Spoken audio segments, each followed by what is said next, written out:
ഇത് ഡോക്ടർ മുഹമ്മദ് അമീൻ, തിരൂർ സ്വദേശിയാണല്ലേ? തിരൂരാണ്. ഇപ്പോൾ ഹോമിയോ ഡോക്ടറാണ്, ഹോമിയോ കോളേജിൽ പഠിച്ചാണ്. പക്ഷെ ഇപ്പം പ്രാക്ടീസ് ചെയ്യുന്നില്ല എന്ന് തോന്നുന്നു. ഇപ്പോൾ അല്ലേ?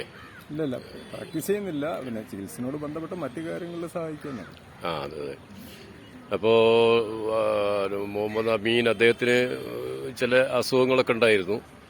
അത് യൂറിൻ തെറാപ്പിയിലൂടെയാണ് മാറിയെന്ന് പറയുന്നു. 18ാമത്തെ വയസ്സിലോ അല്ലേ? അന്ന് മുതലേ 18ാമത്തെ വയസ്സിലാണ് ആദ്യമായിട്ട് ബൈപ്പോളാർ ഡിസോർഡർ വരുന്നത്. ബൈപ്പോളാർ ഡിസോർഡർ എന്നുള്ള രോഗമാണ്. അതെ, അതെന്താണ് അതിന്റെ ലക്ഷണങ്ങളായിട്ടുണ്ടായത്? ബൈപ്പോളാർ ഡിസോർഡറിൽ വരല് നമ്മളെ ഉന്മാദം അല്ലെങ്കിൽ മാനസികമായിട്ടുള്ള എന്താ പറയാ വളരെയധികം അസ്വസ്ഥമായിട്ടുള്ള അവസ്ഥ. അത് കഴിഞ്ഞാൽ പിന്നെ 1-2 മാസം കഴിഞ്ഞാൽ കടുത്ത വിഷാദത്തിലേക്ക്, അതായത് ഒന്നും നമുക്ക് ചെയ്യാനാവാതെ, ഒന്നിലും താല്പര്യമില്ലാണ്ട്, പുറത്തൊന്നും പോവാണ്ട്, അല്ലെങ്കിൽ ഒരു കാര്യത്തിലും ഒന്നിലേക്കും ഇല്ലാതെ അങ്ങേയറ്റം ബുദ്ധിമുട്ടി നിൽക്കുന്ന ഡിപ്രഷന്റെ അവസ്ഥയും. ഇത് 18ാമത്തെ വയസ്സിൽ തുടങ്ങി.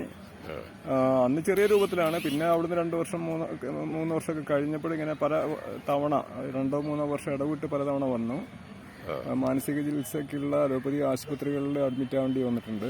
4-5 തവണ അഡ്മിറ്റ് ആയിട്ടുണ്ട്. ഒരുപാട് കാലം പഠിക്കുന്ന സമയത്ത് അഡ്മിറ്റ് ആയിട്ടില്ല. പഠനം കഴിഞ്ഞ് ഒരു 29 വയസ്സുള്ളപ്പോഴാണ് ആദ്യമായിട്ട് അഡ്മിറ്റ് ആവുന്നത്. പിന്നെ പലതവണ.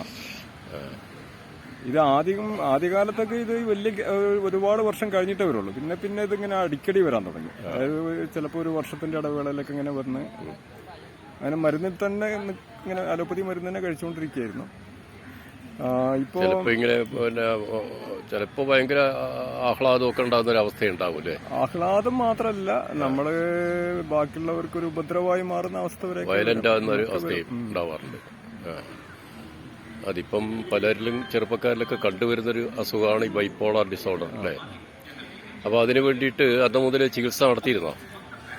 ചികിത്സ എന്ന് പറഞ്ഞാൽ ആദ്യകാലത്തൊക്കെ ഈ അസുഖം വരുമ്പോൾ കുറച്ചു കാലം ചെയ്യുക, പിന്നെ നമ്മൾ തന്നെ അതങ്ങോട്ട് ഒഴിവാക്കുക.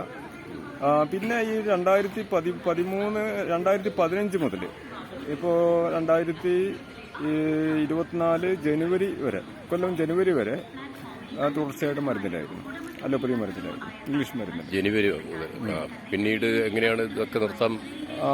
ഡിസംബർ അവസാനം മുതൽ യൂറിൻ തെറാപ്പി ചെയ്യുന്നുണ്ട്. യൂറിൻ തെറാപ്പിയായിട്ട് എങ്ങനെയാണ് ബന്ധപ്പെടുന്നത്? യൂറിൻ തെറാപ്പിയായിട്ട് ബന്ധപ്പെടുന്നത്, ഞാൻ പഠിച്ചത് ഹോമിയോ കോളേജിലാണ്. അവിടെ നിന്നുള്ള ഹോമിയോ കോളേജിൽ തന്നെയുള്ള ഒരു ഓഫീസ് സ്റ്റാഫ് ഉണ്ട്, അവിടുത്തെ സൂപ്രണ്ടായിരുന്നു. അവര് യൂറിൻ തെറാപ്പി സംഘത്തിനായിട്ട് നേരത്തെ ബന്ധമുള്ള കക്ഷിയാണ്. അപ്പോൾ അവർ വഴിയാണ് വരുന്നത്. യൂറിൻ തെറാപ്പിയുടെ സൺഡേ മീറ്റിൽ വരുന്നു, പിന്നെ വടകരയിൽ വന്ന് കാണുന്നു, അങ്ങനെയൊക്കെ ആയിട്ട്. സൺഡേ ക്ലാസ് പങ്കെടുത്തിട്ടുണ്ട്. വടകരയിലുള്ള ക്ലാസ്സിലും പലതവണ വന്നിട്ടുണ്ട്. അങ്ങനെ സൺഡേ ക്ലാസ്സിൽ പങ്കെടുത്തോടുകൂടി തന്നെ യൂറിൻ തെറാപ്പി ചെയ്തു തുടങ്ങി. അതായത് 2024 ജനുവരി മുതലാണ്. ജനുവരി ആദ്യം. ഇതിപ്പോ ആഗസ്റ്റ് 18 അതെ. അപ്പൊ ഇത് ചെയ്തു തുടങ്ങിയ ഉടനെ തന്നെ പോസിറ്റീവായിട്ടുള്ള മാറ്റങ്ങൾ വന്നു. മാറ്റം എത്രത്തോളം എന്ന് പറഞ്ഞാൽ ചെയ്തു തുടങ്ങി 2 ആഴ്ചയോടുകൂടി തന്നെ എല്ലാ മരുന്നും നിർത്തി, കഴിച്ചുകൊണ്ടിരുന്ന മരുന്നൊക്കെ നിർത്തി.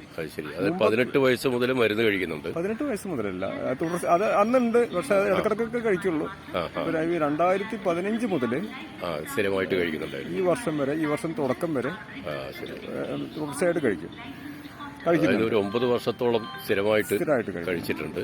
അതൊക്കെ തന്നെ ഇത് തുടങ്ങി 2 ആഴ്ച കൊണ്ട് മരുന്നുകളൊക്കെ മുമ്പൊക്കെ മരുന്ന് നിർത്തി നോക്കിയാലും പിന്നെ ഉറക്കണ്ടാവില്ല, നമ്മുടെ മൂടൊക്കെ മാറി തുടങ്ങും, ആളുകളായിട്ടൊക്കെ എന്താ പറയാ ഒരു പൊറുതില്ലാണ്ട് അങ്ങനെ ആയി തുടങ്ങും.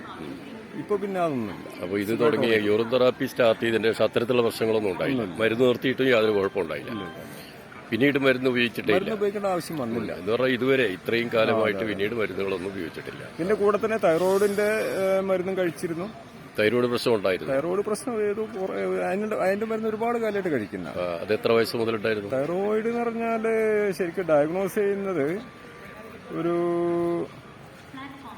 2013 മുതലൊക്കെ ഉണ്ട്. അത് ഹൈപ്പോ തൈറോയിഡ് ആയിട്ട് അതിനുള്ള തൈറോയിഡിന്റെ ഗുളിക കഴിക്കുമായിരുന്നു. അതും ഇത് ചെയ്തു തുടങ്ങിയോടുകൂടെ കംപ്ലീറ്റ്. പിന്നെ പ്രമേഹം ഉണ്ടായിരുന്നു. അത് അതിന് മരുന്ന് കഴിച്ചിരുന്നോ? ഇടക്കാലത്തൊക്കെ മരുന്നുണ്ടായിരുന്നു. അതിപ്പോ അങ്ങനെ മരുന്നൊന്നും കഴിക്കില്ല. എല്ലാം അലോപ്പതി മരുന്ന് തന്നെ കഴിച്ചിരുന്നു. ഇപ്പോഴതും പൂർണ്ണമായിട്ട് നിർത്തി. അത് പ്രധാനമായിട്ട് ഈ 3 അസുഖങ്ങളാണ്. അതെ അതെ അതെ. ഏറ്റവും പ്രധാനമായിട്ട് ബൈപ്പോളാർ ഡിസോർഡറാണ്. പിന്നീട് തൈറോയിഡിസം അതിന് മുമ്പേ ഉണ്ടായിരുന്നു. പ്രമേഹം ഉണ്ടായിരുന്നു. അപ്പോൾ ഈ രോഗങ്ങളെല്ലാം പൂർണ്ണമായിട്ട് ഇല്ലാതായി, പൂർണ്ണമായി മരുന്നുകളെല്ലാം നിർത്തി. ഇങ്ങനെയാണ് ഉള്ളതല്ലേ. അപ്പോൾ അതൊരു വലിയ ഒരു അനുഭവമാണ്. കാരണം ഈ അസുഖങ്ങളൊക്കെ തന്നെ സാധാരണഗതിയിൽ മോഡേൺ മെഡിസിൻ പറയുന്നത് ലൈഫ് ലോങ് ട്രീറ്റ്മെൻറ്റ് നടത്തുക, മരുന്നുകൾ ഇങ്ങനെ കഴിക്കുക എന്നുള്ളതല്ലാതെ അതിന് പ്രത്യേകിച്ച് ഫലമൊന്നും ഉണ്ടാവില്ല. മരുന്നൊരിക്കലും നിർത്താൻ പാടില്ല അല്ലേ. അതിൽ നടക്കുന്നത് എന്ന് പറഞ്ഞാൽ അതുകൊണ്ട് ആശുപത്രികൾക്കും ഡോക്ടർമാർക്കും ഗുണമെന്നല്ലാതെ പേഷ്യൻസിന് ഗുണം ഉണ്ടാകുന്നില്ല. അപ്പോൾ ഇതിലൂടെ യൂറിൻ തെറാപ്പിയിലൂടെ ഒരു നയ പൈസയും ചിലവായില്ല, വേറെ സൈഡ് ഇഫക്റ്റുകളൊന്നും വന്നതുമില്ല. എല്ലാ മരുന്നുകളും നിർത്താൻ പറ്റി. സാമ്പത്തികമായിട്ടും മാനസികമായിട്ടും ശാരീരികമായിട്ടും ഒക്കെ തന്നെ വളരെ സ്വസ്ഥമായിട്ടുള്ളൊരു അവസ്ഥ ഉണ്ടായി അല്ലേ. ഓക്കെ, ഈ അനുഭവം പറഞ്ഞതിന് വളരെയധികം നന്ദി. കാരണം ഇത്തരത്തിലുള്ള അസുഖങ്ങളുള്ള ആൾക്കാർക്ക് ഇതൊരു വലിയൊരു പ്രചോദനമാണ്. അത് പറയാൻ തയ്യാറായിട്ടുള്ള എല്ലാ ആൾക്കാരും എല്ലാം ഇങ്ങനെ തുറന്നു പറയാൻ തയ്യാറാവാറില്ല. അപ്പോൾ ഇത് ഇങ്ങനെ തുറന്നു പറഞ്ഞു എന്നുള്ളത് വളരെ വലിയൊരു അഭിനന്ദനീയമായിട്ടുള്ള കാര്യമാണ്. നന്ദി. ഓക്കെ.